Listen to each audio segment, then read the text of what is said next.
하나님 아버지, 시간에 우리가 하나님의 말씀을 통해서 위로받기 원하고, 또 하나님의 말씀을 통해서 우리가 믿음의 자세를 새롭게 할 수 있기를 원하고, 그래서 우리가 이 인생길을 살아가는 동안 여러 가지 어려운 환경이나 상황에 처할 때 낙심하지 아니하고 하나님을 바라보고 말씀에 의지하여 믿음의 역사를 이루어가는 우리 모두가 되게 하여 주옵소서. 예수님 이름으로 기도하옵나이다. 아멘.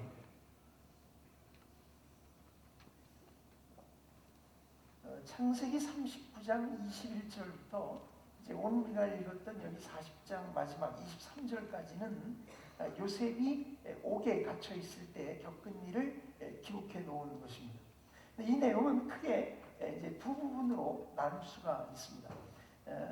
앞부분 39장 21절부터 23절에서 말이죠. 거기서는 요셉이 지위가 점점 올라갑니다. 왜냐하면 전옥이, 간수장이 옥중 죄수를 다 요셉의 손에 맡김으로 그 재반 사무를 요셉이 처리하게 되었기 때문입니다. 이것은 다스리는 자가 될 것을 보여주었던 요셉의 꿈이 이루어지고 있음을 의미하는 것입니다.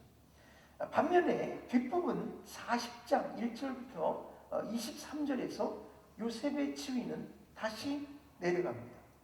요셉이 갇힌 곳에 왕의 죄수들이 들어갔기 때문입니다. 그래서 이번에는 시위대장이 요셉으로 하여금 왕의 죄수들에게 수종하게 함으로 요셉이 그들을 섬기게 된 것입니다.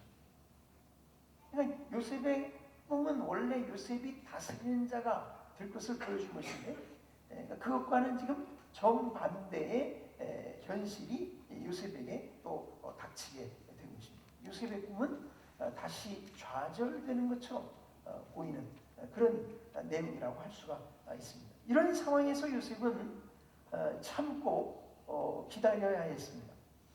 그는 자신의 꿈이 좌절되는 것처럼 보이는 현실도, 또 억울하게 누명을 쓰고 갇혔던 그 마음의 그 억울함도 참고 기다려야 했다는 말입니다. 요셉이 이걸 어떻게 참고 기다렸느냐? 물론 그는 믿음으로 참고 기다린 것입니다. 그가 믿은 것은 하나님 안에서 하나님이 자기에게 보여주셨던 그 꿈의 성취를 믿은 것입니다. 그런 것입니다. 그는 하나님이 꿈을 통해서 자기의 장래일을 보여주셨고, 따라서 하나님은 그 꿈을 반드시 이루실 것이라고 믿었던 겁니다. 그런 것입니다. 그래서 그 요셉은 애굽 왕의 술 맡은 자와 떡 굽는 자 두 사람이 꿈을 꾸고 나서 해석할 자가 없어서 근심하고 있을 때 이렇게 말했던 겁니다. 해석은 하나님께 있지 아니하니까 청컨대 내게 보아소서. 요셉은 그들의 꿈도 자신의 꿈과 마찬가지로 하나님이 장래일을 보여주신 것이고, 따라서 하나님이 그 꿈도 반드시 이루실 것으로 믿는 것입니다. 그러니까 우리가 이제 이 본문을 보면서 요셉은 자신의 꿈이 이루어질 거라는 것도 믿었고요. 뿐만 아니라 이 왕의 두 관원장이 꾼 꿈도 이루어질 것이라고 요셉은 믿었던 것입니다. 그런 것입니다. 요셉은 이런 믿음으로 자신의 꿈이 좌절되는 것처럼 보이는 현실 속에서 이게 인내해야 했다, 그런 말입니다. 이러한 믿음의 시련이 오늘 본문에서 아주 두드러지게 나타나고 있는 것을 우리가 볼 수가 있습니다. 왜냐하면 요셉은 자신의 기대가 철저히 무너진 가운데서 믿음으로 인내해야 했기 때문입니다. 자, 그러면 요셉이 겪은 믿음의 시련이 어떤 것이었을까? 오늘 본문의 내용을 통해서 이제 우리가 살펴보려고 하는 것입니다. 우선 9절부터 11절에 보면 술 맡은 관원장이 자기가 꾼 꿈을 요셉에게 말하는 장면을 볼 수가 있습니다. 함께 읽겠습니다. 9절에서 11절 시작. 술 맡은 관원장이 그 꿈을 요셉에게 말하여 가로되 내가 꿈에 보니 내 앞에 포도나무가 있는데 그 나무에 세 가지가 있고 싹이 나서 꽃이 피고 포도송이가 익었고 내 손에 바로의 잔이 있기로 내가 포도를 따서 그 즙을 바로의 잔에 짜서 그 잔을 바로의 손에 들여놓으라. 술 맡은 관원장이 말한 꿈의 내용에서는 여러분 잘 보시면 이제 셋이라고 하는 이 숫자가 이게 반복이 됩니다. 여러분 거기 보면 그 나무에 세 가지가 있고 그랬죠. 가지가 셋이에요, 그렇죠? 그렇죠? 그러고 보세요. 그 가지에서 이렇게 자라나가는데 그걸 이렇게 표현했어요. 싹이 나서, 그 다음에 꽃이 피고, 그 다음에는 포도송이가 익었고. 몇 개예요? 세 개예요, 그죠? 그죠? 그 가지에서 이렇게 자라나는 그 과정을 이렇게 셋으로 표현을 한 것입니다. 그 다음에 보면 이렇게 말을 합니다. 내 손에 바로의 잔이 있기로 내가 포도를 따서 그 즙을 바로의 잔에 짜서 그 잔을 바로의 손에 드려. 여기 보면 바로의 잔을 몇 번 언급하죠? 세 번 언급해요, 그렇죠? 그리고 잘 보시면 이 술 맡은 관원장이 꿈을 꿨는데 자기가 그 잔에다가 포도즙을 짜서 이제 바로에게 드리는 거죠. 그 과정을 거기 세 단계로 설명을. 첫째 이렇게 말합니다. 첫 번째는 어떻게 되면 포도를 짰죠, 그죠? 죄송합니다. 땄습니다. 포도를 먼저 땄죠. 그 다음에 그 포도즙을 짰어요, 그죠? 그리고 어떻게 했어요? 왕한테 드렸어요. 그것도 셋이에요. 다 셋이에요, 이게요. 지금 그렇게 되어 있습니다. 이처럼 꿈의 내용은 가지가 셋이라고 하는 것에 맞추어서 구성이 되어 있다는 것을 우리가 알 수가 있습니다. 그러니까 이 꿈의 성취는 이 셋이라고 하는 숫자와 관련이 있어요. 그렇게 되어 있어요. 이때 이 세 가지, 가지가 셋이라고 하는 이 그 꿈의 의미는 요셉의 꿈 해석을 통해서 분명하게 나타납니다. 12절 요셉이 그에게 이르되 그 해석이 이러하니 세 가지는 사흘이라. 지금부터 사흘 안에 바로가 당신의 머리를 들고 당신의 전직을 회복하리니 당신이 이왕의 술 맡은 자가 되었을 때 하던 것 같이 바로의 잔을 그 손에 받들게 되리이다. 그렇게 여기 보면 술 맡은 관원장의 꿈에서 가지가 셋이 보였는데 그것은 사흘을 뜻한다라고 요셉이 아주 명확하게 그렇게 해석을 해주고 있습니다. 이 사흘이 무슨 사흘이냐면 여러분 20절을 가보시면 20절에 제3일은 바로의 탄일이라 그런 내용이 나오는 것을 볼 수가 있습니다. 그러니까 여기 사흘이라는 말은 지금부터 바로의 생일까지의 날수를 얘기하고 있는 거예요. 그런 얘기입니다. 그래서 13절에 지금부터 사흘 안에 바로가 당신의 머리를 들고 당신의 전직을 회복할 겁니다 라고 요셉이 말을 하게 되는 것입니다.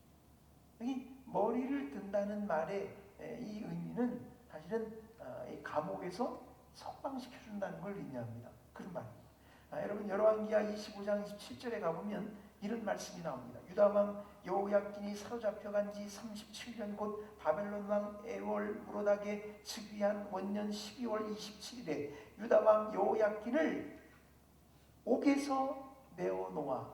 우리 한글 성경에는 그리고 이렇게 번역, 그 머리를 들게 하고. 사실은 이건 이중 번역이 된 거예요. 거기 옥에서 내어놓았다 이렇게 번역하면 되는 거예요. 근데 그게 히브리어 표현으로는 머리를 들게 하고 똑같은 말입니다. 그런 말이에요. 예레미야 52장 31절에도 같은 표현이 나오는 것을 볼 수가 있습니다. 그러니까 여기 머리를 든다는 말은 옥에서 석방해 주는 것을 의미한다. 그렇게 말할 수가 있습니다. 그러니까 이 요셉의 해석에 따르면 술 맡은 관원장의 꿈의 의미는 뭐냐면 이런 거죠. 이제 사흘 후면 바로의 생일이 돌아오는데 그날 바로는 술 맡은 관원장을 옥에서 석방시켜서 전직을 회복시켜 줄 거다. 그런 내용입니다. 자, 여기서 이렇게 꿈을 해석해 주던 요셉은 이제 이 술 맡은 관원장에게 자기 일을 부탁하게 됩니다. 그게 14절과 15절인데 같이 읽어봅니다. 시작. 당신이 득의하거든 나를 생각하고 내게 은혜를 베풀어서 내 사정을 바로에게 고하여 이 집에서 나를 건져내소서. 나는 히브리 땅에서 끌려온 자요 여기서도 옥에 갇힐 일은 행치 아니하였나이다. 여러분 여기 이제 요셉이 이렇게 꿈을 해석해 주다 말고는 갑자기 자기 부탁을 하는 거예요. 자기 집 여기 감옥에서 빼달라. 당신 감옥에서 나갈 텐데 이제 나 좀 빼달라. 이렇게 하고 이제 부탁을 하는 거죠. 사실 우리가 이 요셉의 처지를 생각해 보면 이해가 갑니다. 왜냐하면 요셉의 처지는 이 술 맡은 관원장의 처지와 비슷하기 때문입니다.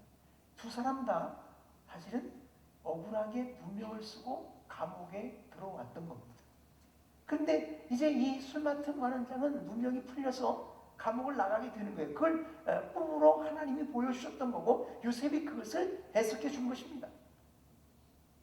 그러니까 요셉은 당신이 이제 옥에서 나가게 되면 내 억울한 사정 당신도 잘 알지 않냐? 당신도 그랬지 않냐? 그러니 바로 왕한테 말해서 나를 좀 여기서 나가게 해달라. 이렇게 부탁한 것일 겁니다. 그러니까 충분히 우리가 이해가 갑니다. 그러나 요셉의 부탁은 사실은 그것보다는 훨씬 더 깊은 의미를 담고 있습니다. 왜 그런가 이제 여러분 한번 보시면 우선 거기 보면 요셉이 이렇게 말을 하죠. 당신이 득의 하거든. 우리 개정판 성경에는 당신이 잘 되시거든 이 말입니다. 당신이 잘 되시거든. 무슨 말이에요? 감옥에서 나가서 다시 술 맡은 관원장의 지위를 회복하시거든 그 말이죠. 그죠? 그런 얘기죠. 그 말은 무슨 뜻입니까? 요셉이 바로 앞에 13절에서 해석해 준 대로 이 술 맡은 관원장의 꿈이 그대로 이루어질 것이라고 요셉은 믿었다 이 말입니다. 그래서 지금 이 얘기가 당신이 이제 잘 되시면 그렇게 될 텐데 그렇게 되면 말이죠. 그러면 나 좀 생각해라 이런 얘기죠. 그렇게 말하고 있는 거죠.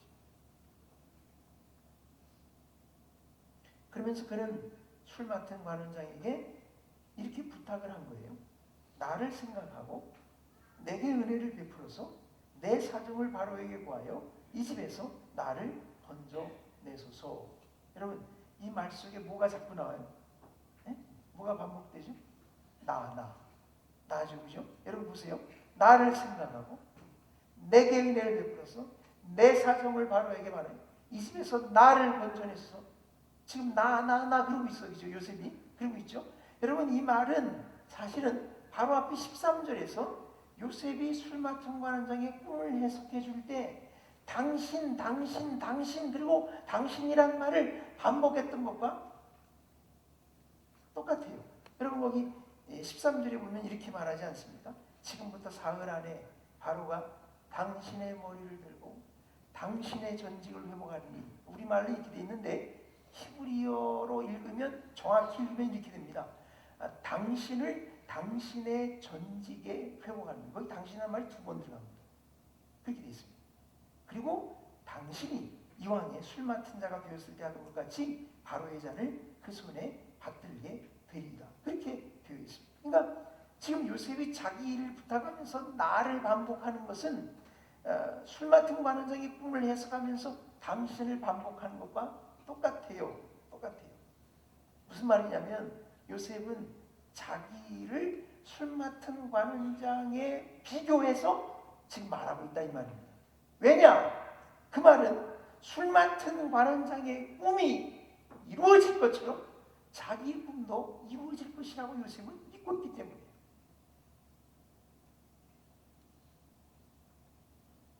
이 사실은 요셉이 옥에서 건져내달라고 부탁하는 이유를 말할 때에도 이제 드러납니다.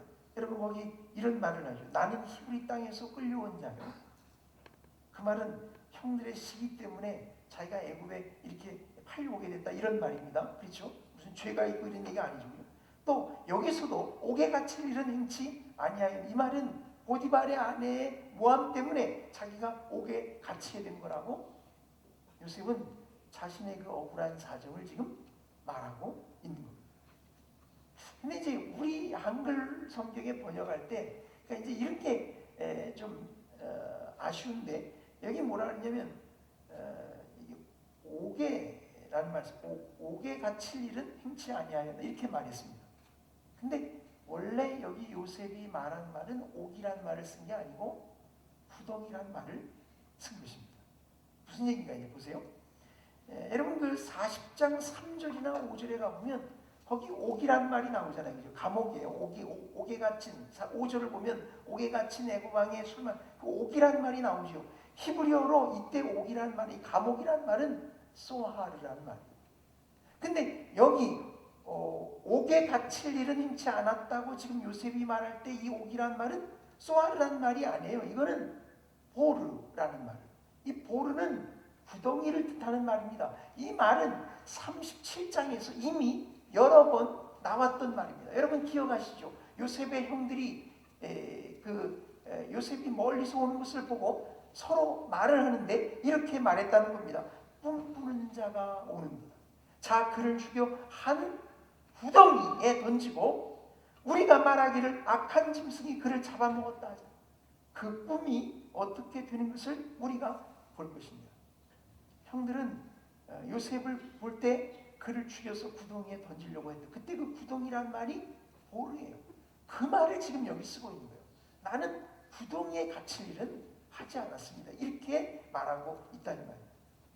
여러분 그때 그 형들이 어떻게 했습니까? 결국은 요셉을 죽이진 않았죠. 그죠? 루벤이 만류했어요. 죽이지 말자고. 그래서 죽이지는 않고 요셉을 옷을 벗겨가지고 그 구덩이에 던져 넣었던 것입니다.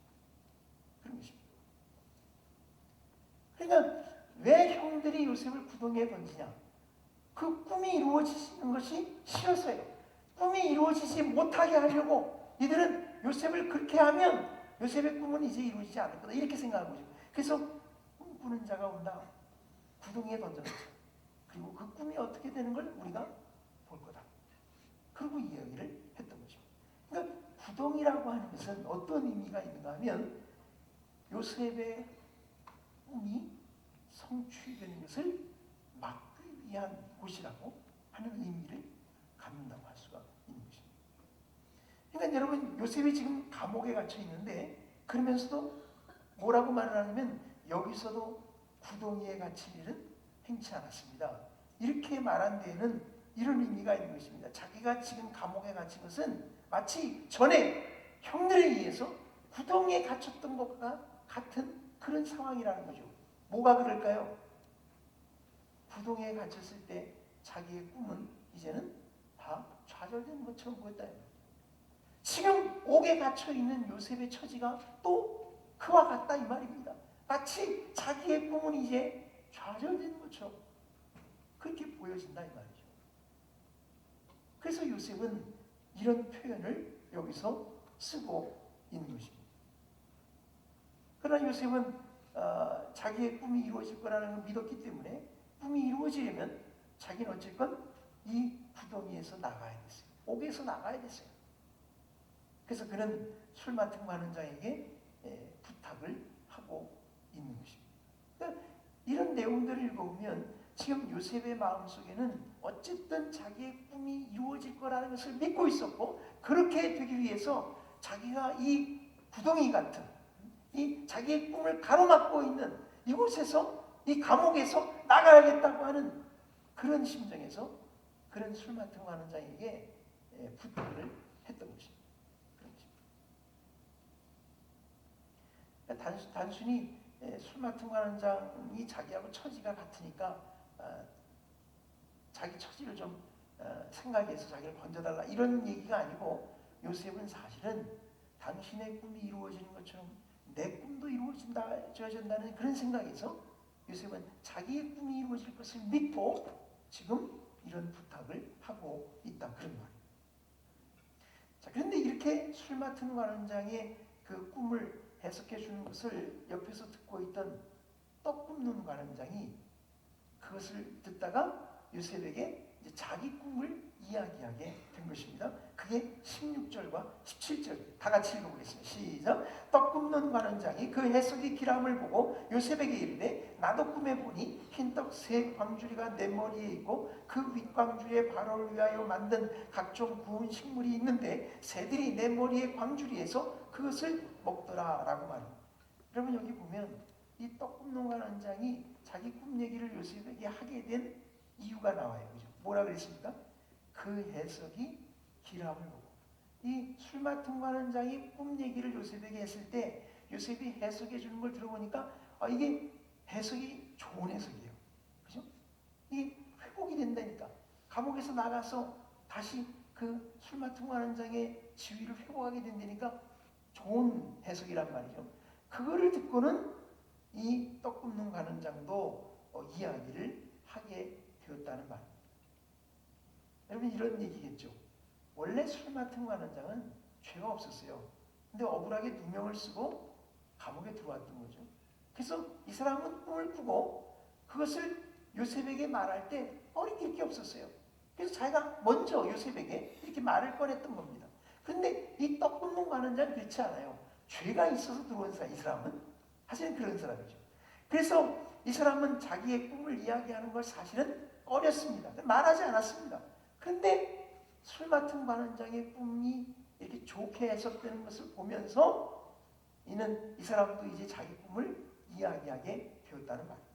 그러니 떡 굽는 관원장이 말한 꿈의 내용은 이런 내용이죠. 흰떡 세 광주리가 내 머리에 있다. 여기도 셋이라는 숫자가 나옵니다. 그리고는 이제 그 윗광주리에 발효를 위하여 만든 각종 구운 식물이 있는데 새들이 내 머리에 광주리에서 그것을 먹더라. 이렇게 되어 있습니다. 술 맡은 관원장의 경우에는 그 포도즙을 바로의 잔에 짜가지고 그 잔을 바로의 손에다가 드렸다고 되어 있어요. 바로에게 드렸어요. 근데 여기는 이 바로를 위해서 구운 각종 식물들을 바로에게 드렸다는 말이 없죠. 그죠? 이걸 다 새가 와서 먹어버렸다는 거예요. 그랬다. 이 꿈에 대한 요셉의 해석이 18절과 19절에 나옵니다. 요셉이 대답하여 가로되 그 해석은 이러하니 새 광주리는 사흘이라. 지금부터 사흘 안에 바로가 당신의 머리를 끊고 당신을 나무에 달리니 새들이 당신의 고기를 뜯어 먹으리이다 하더니, 여기도 새 광주리는 사흘을 뜻한다고 되어 있습니다. 근데 그 다음 보면 이게 해석이 이거는 흉한 해석이에요. 그래서 머리를 들고가 아니라 머리를 끊고예요. 히브리어 표현으로 보면 이렇게 돼 있어요. 똑같은 표현입니다. 머리를 들고라는 표현인데 단지 여기는 당신으로부터 머리를 들고 이런 표현이에요. 히브리어 표현은. 그 말의 의미는 뭐냐면 이 감옥에서 석방해주는 이런 은혜가 이 사람에게는 주어지지 않을 것이라는 의미입니다. 그래서 결국 그 뒤에 나오는 설명을 보면 이 사람은 사실상 여기서 끔찍한 사형 선고를 받게 된 것입니다. 바로가 당신의 머리를 끊고 당신을 나무에 달리니 새들이 당신의 고기를 뜯어 먹으리이다. 자, 이렇게 이제 요셉이 꿈을 다 해석해 줬어요. 두 사람이 꾼 꿈을 다 해석을 해줬습니다. 결국 어떻게 되었을까요? 우리 20절에서 22절을 읽어보겠습니다. 20에서 22절 시작. 제3일은 바로의 탄일이라. 바로가 모든 신하를 위하여 잔치할 때 술 맡은 관원장과 떡 굽는 관원장으로 머리를 그 신하 중에 들게 하니라. 바로의 술 맡은 관원장은 전직을 회복하며 그가 잔을 바로의 손에 받들어 드렸고 떡 굽는 관원장은 매달리니 요셉이 그들에게 해석함과 같이 되었어. 중요한 것은 요셉이 그들에게 해석함과 같이 되었다. 요셉이 해석한 대로 이 두 사람의 꾼 꿈이 다 그대로 이루어졌어요. 그래서 술 맡은 관원장은 사면을 받아가지고 술 맡은 관원장의 지위를 회복했고 떡 굽는 관원장은 처형돼서 죽고 말았다 이 말입니다. 결국은 무슨 얘기입니까? 이 왕의 두 관원장이 꿈을 꿨는데 그 꿈대로 모든 게 다 이루어졌어요. 꿈은 성취됐어요. 자, 그런데 오늘 이야기는 이렇게 끝납니다. 마지막 23절이에요. 23절. 술 맡은 관원장이 요셉을 기억지 않고 잊었더라. 여러분 14절에 보면 요셉이 부탁할 때 이렇게 부탁하지 않았습니까? 당신이 잘 되거든 나를 생각하라. 똑같은 말, 나를 기억하라. 같은 동사예요. 나를 기억하라. 그런 말입니다. 근데 여기 보면 23절에 뭐라 했어요? 기억지 않고 잊었더라.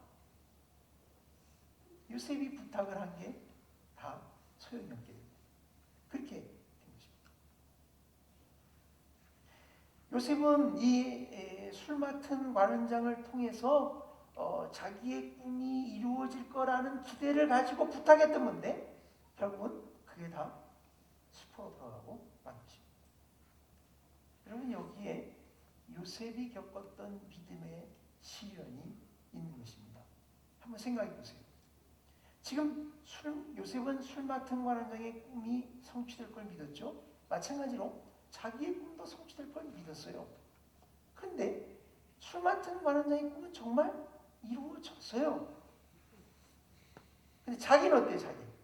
자기의 꿈은 오히려 현실은 자기의 꿈이 성취되는 것과는 더 멀어졌어요.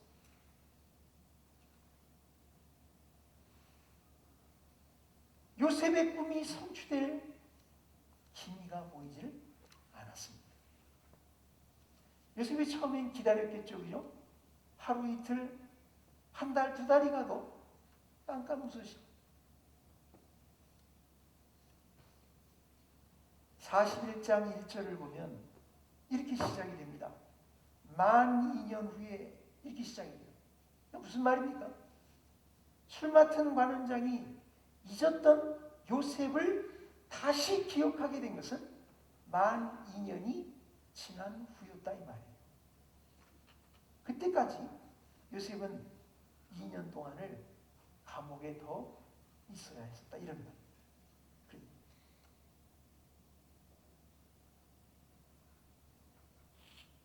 말이 만 2년이지 그것도 2년 후에 나간다는 걸 요셉이 알고 있는 게 아니잖아요. 그죠? 무작정 감옥에 있는 거예요. 2년이라는 세월을 거기서 보냈을 때 요셉의 심정이 어땠을까요? 분명히 그는 자기 꿈이 이루어질 것을 믿었어요. 근데 현실은 더 멀어졌어요. 전혀 꿈이 이루어질 것 같이 보이질 않는 그런 현실 속에서 요셉은 2년을 참고 기다려야 했다는 말입니다. 여러분 요셉이 지금 감옥에 갇혀 있습니다. 요셉은 그것을 구동이라고 불렀어요. 다시 말하면 자기의 상황이나 환경은 요셉의 꿈이 성취될 모든 가능성과 기대가 사라진 그런 현실이라는 거예요.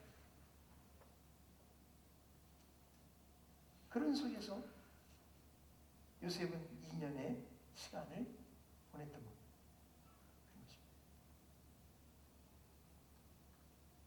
여러분 왜 이렇게 됐을까요? 물론 여기에는 이제 요셉을 총리로 만드시려고 하는 하나님의 놀라운 계획이 있었는데 그거 이전에 여기에는 또 다른 의미가 있죠.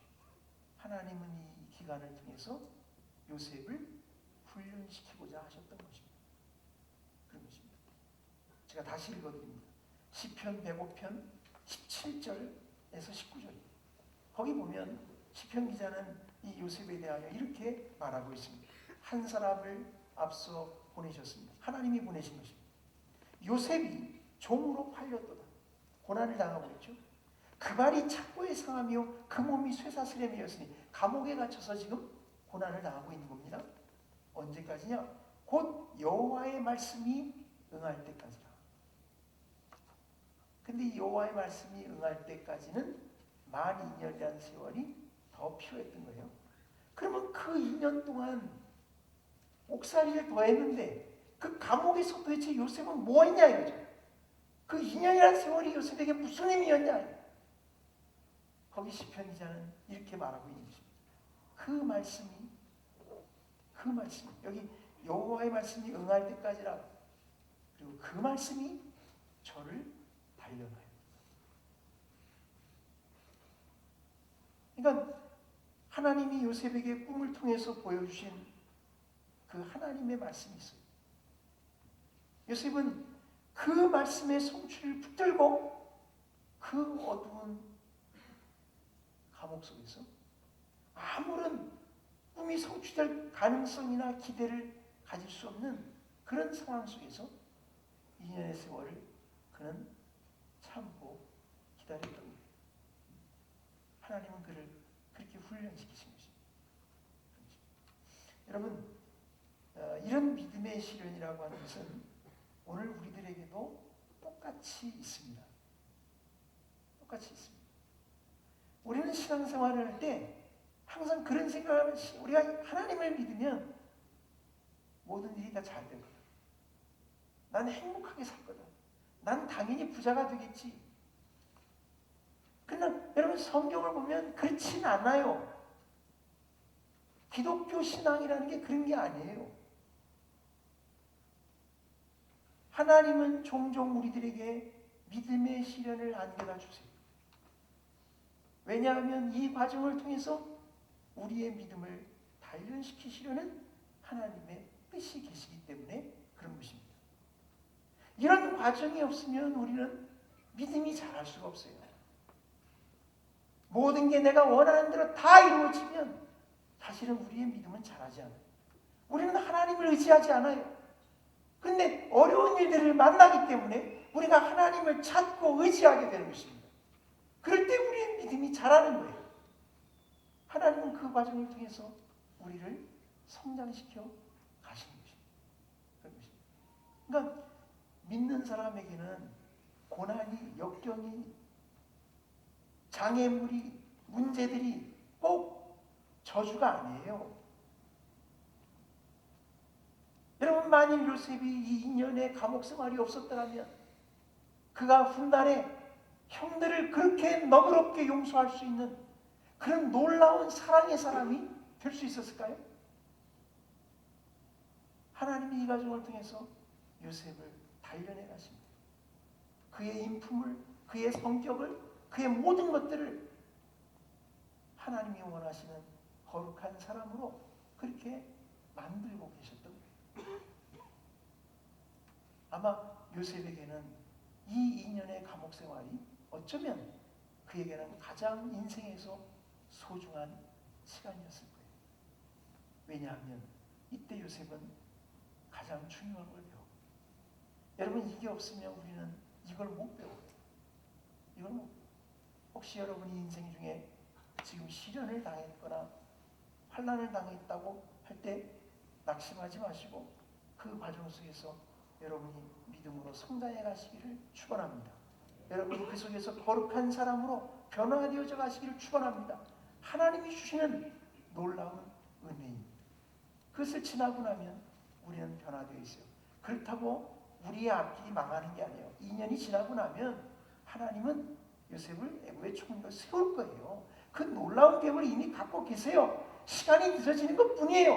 기다리고 참고 우리가 하나님을 믿는 믿음 안에서 우리가 연단을 받아서 거룩한 사람으로 우리가 준비되고 있으면 때가 되면 하나님이 우리를 하나님의 계획대로 세워가시는 것입니다. 그런 은혜가 우리 모두에게 있게 되기를 바랍니다. 기도하겠습니다. 하나님 아버지